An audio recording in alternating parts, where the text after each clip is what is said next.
갑상선 종양 수술 안내. 안녕하십니까?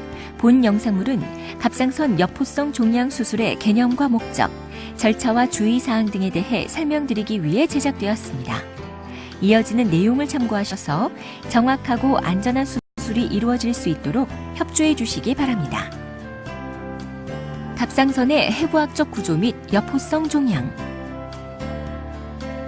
갑상선은 목의 앞부분에서 기도 앞에 위치한 내분비샘으로 좌엽과 우엽, 협부와 피라미드 옆으로 구분되며 우리 몸에서의 신진대사를 조절하는 갑상선 호르몬을 분비합니다.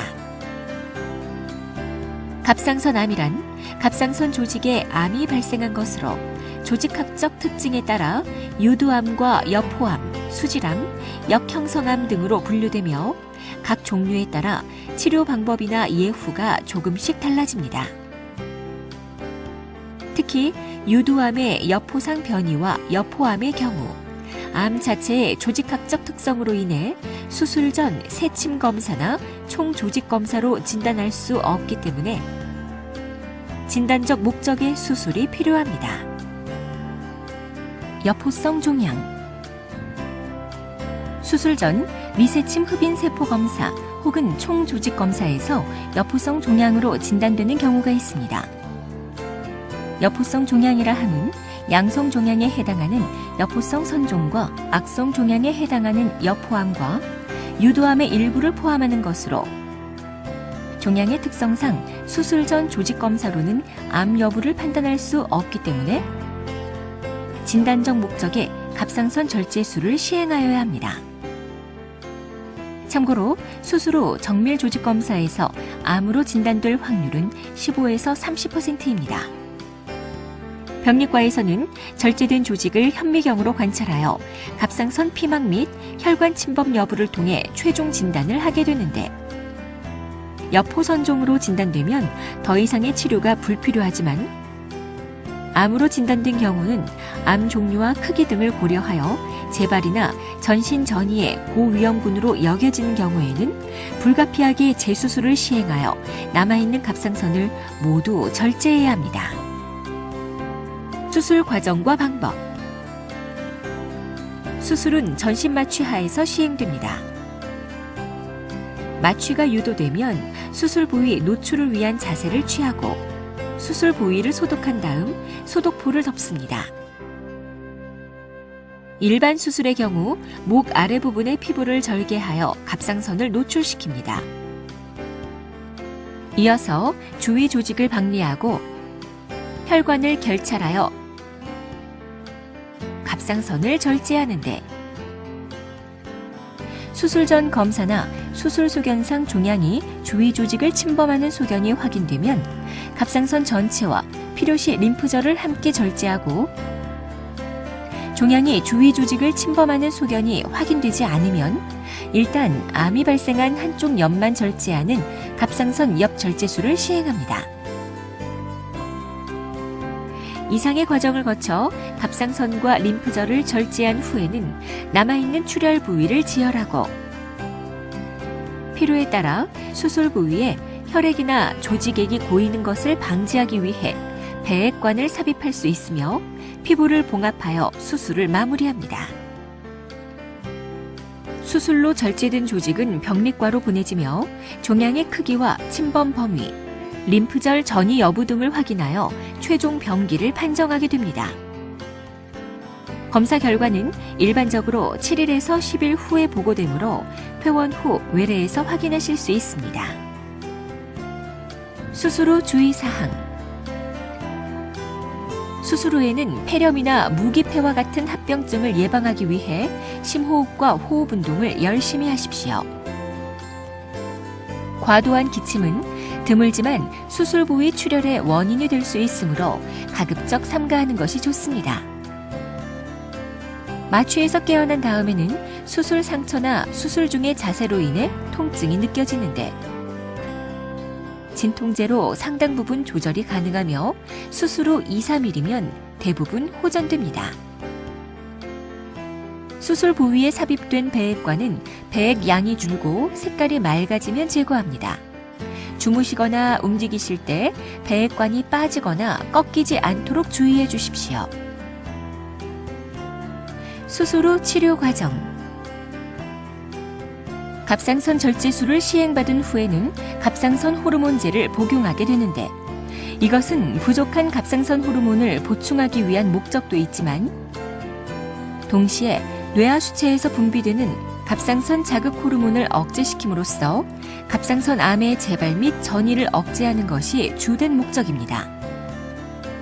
이력 절제술을 시행받은 환자 중 재발 및 전이의 가능성이 매우 낮은 초기 병기인 경우 갑상선 호르몬제를 복용하지 않는 경우도 있을 수 있습니다. 암의 종류와 병기에 따라서는 눈에 보이지 않게 몸속에 남아있을 수 있는 갑상선 암세포를 파괴하기 위해 방사성 물질을 함유한 요오드를 복용하는 방사성 요오드 치료를 시행하기도 합니다. 수술 후 치료 과정. 갑상선 절제술을 시행받은 후에는 갑상선 호르몬제를 복용하게 되는데, 이것은 부족한 갑상선 호르몬을 보충하기 위한 목적도 있지만 동시에 뇌하수체에서 분비되는 갑상선 자극 호르몬을 억제시킴으로써 갑상선 암의 재발 및 전이를 억제하는 것이 주된 목적입니다. 이력 절제술을 시행받은 환자 중 재발 및 전이의 가능성이 매우 낮은 초기 병기인 경우 갑상선 호르몬제를 복용하지 않는 경우도 있을 수 있습니다. 암의 종류와 병기에 따라서는 눈에 보이지 않게 몸속에 남아있을 수 있는 갑상선 암세포를 파괴하기 위해 방사성 물질을 함유한 요오드를 복용하는 방사성 요오드 치료를 시행하기도 합니다. 수술의 합병증과 부작용. 출혈. 목 부위는 혈관이 매우 잘 발달해 있기 때문에 수술 중 세심하게 지혈을 했음에도 불구하고 수술 후 출혈이 발생할 수 있습니다. 특히 갑상선은 기도 바로 앞에 위치하기 때문에 출혈량이 많은 경우 기도를 압박하여 호흡 곤란을 일으킬 수 있으며, 이 경우는 응급 상황으로 지혈을 위한 재수술이 필요합니다. 상처 부위 합병증. 일부 환자에서는 수술 부위의 세균 감염으로 인해 염증이나 농양이 발생할 수 있습니다. 대부분의 경우 항생제 치료를 통해 호전될 수 있지만 농양이 형성된 경우 국소 마취 혹은 전신 마취 하에 배농술이 필요할 수도 있습니다. 흉터는 개인 체질에 따라서 비후성 반흔이나 켈로이드성 흉터로 수술 상처가 크게 비후될 수 있습니다. 신경 손상. 사람의 후두 속에는 목소리를 내는 성대의 움직임에 관여하는 되돌이 후두신경과 고음 및 목소리 피곤감에 관여하는 상부 후두신경이 존재합니다. 이 신경들은 갑상선과 매우 가깝게 위치하고 있기 때문에 갑상선 암의 진행 여부에 따라 침범되어 기능이 소실될 수 있으며 수술 과정에서 예상치 못한 손상이 발생할 수도 있습니다. 한쪽의 되돌이 후두신경이 손상되면 성대의 움직임에 장애가 발생하여 쉰 목소리가 나타날 수 있는데, 신경이 절단된 경우가 아니라면 대부분 3개월에서 6개월 이내에 회복되지만 이 기간 이후에도 쉰 목소리가 지속되는 경우에는 주사요법이나 성대 성형술 등을 통해 호전시킬 수 있습니다. 한편 양측의 되돌이 후두신경이 모두 손상된 경우에는 성대가 마비되면서 기도가 좁아짐으로 인해 호흡곤란이 발생할 수 있으며, 좁아진 정도에 따라 심한 경우 기도에 관을 삽입하는 기관 절개술이 필요할 수 있습니다. 상부 후두신경이 손상된 경우 고음을 내기가 어려워지고 목소리가 쉽게 갈라지거나 피곤해지는 현상이 나타날 수 있으나 시간이 지나면서 호전되는 것이 보통이며, 불편감이 심한 경우 이비인후과적인 음성 치료를 통해 어느 정도 호전시킬 수 있습니다. 림프액 유출. 목 부위에는 림프관이 그물처럼 얽혀 있으므로 갑상선과 림프절을 절제하는 과정에서 림프관이 손상될 수 있으며, 그로 인해 림프관 속을 흐르는 림프액이 주변 조직으로 흘러나올 수 있습니다. 대부분의 환자에서는 시간이 지나면서 림프관이 저절로 막히거나 림프액이 흡수되기 때문에 별다른 문제를 일으키지 않습니다. 하지만 일부 환자, 특히 림프절을 광범위하게 절제한 환자에서는 유출되는 림프액의 양이 많고 장기간 지속될 수 있습니다. 이런 경우 유출 부위 압박, 저지방 식이 혹은 금식, 소마토스타틴 주사 요법 등의 보존적 치료를 통해 호전되는 경우가 대부분이지만 드물게 재수술을 통한 림프관 결찰이 필요할 수도 있습니다. 갑상선 기능 저하증. 갑상선 전절제를 시행한 경우에는 체내에서 갑상선 호르몬이 생산되지 못하므로 갑상선 기능 저하증이 발생합니다. 이에 대한 치료와 갑상선 암의 재발 방지를 위해 갑상선 호르몬제 복용이 필요하게 됩니다. 이력 절제술을 시행한 경우 수술 전 갑상선 기능이 정상이었다면 갑상선 호르몬제를 복용하지 않더라도 대부분의 경우 정상 갑상선 기능이 유지됩니다. 하지만 약 20% 정도에서는 갑상선 기능 저하증이 발생하여 갑상선 호르몬제 복용이 필요합니다. 부갑상선 기능 저하증. 갑상선의 뒤쪽에는 4개의 부갑상선이 위치하고 있으며 부갑상선은 혈액 속의 칼슘 농도를 조절하는 부갑상선 호르몬을 분비합니다. 부갑상선은 4개 중 하나만 남아있어도 정상 기능을 유지할 수 있습니다. 하지만 부갑상선이 갑상선 내부에 묻혀 있거나 갑상선 암이 침윤한 경우에는 수술 과정에서 제거될 수 있으며 제거되지 않고 남겨진 부갑상선도 수술 후 혈류 공급이 원활히 이루어지지 않아 부갑상선 기능 저하증이 발생할 수 있습니다. 부갑상선 호르몬이 부족해지면 혈액 속의 칼슘 농도가 낮아지면서 손발이 저리거나 입 주변에 얼얼한 느낌, 근육의 경련 등이 나타날 수 있는데 증상이 심할 경우 부족해진 칼슘과 비타민 D를 같이 보충해 주어야 합니다.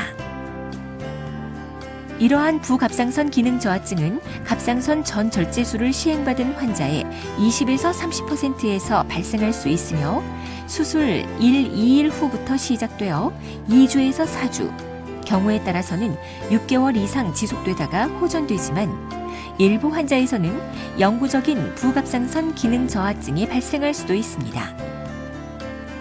이 외에도 고령, 동반질환, 재수술 및 장기 약물 복용 등에 의한 합병증의 발생 가능성을 배제할 수는 없으며 수술 전 담당 주치의와의 충분한 상담이 필요합니다. 암의 재발.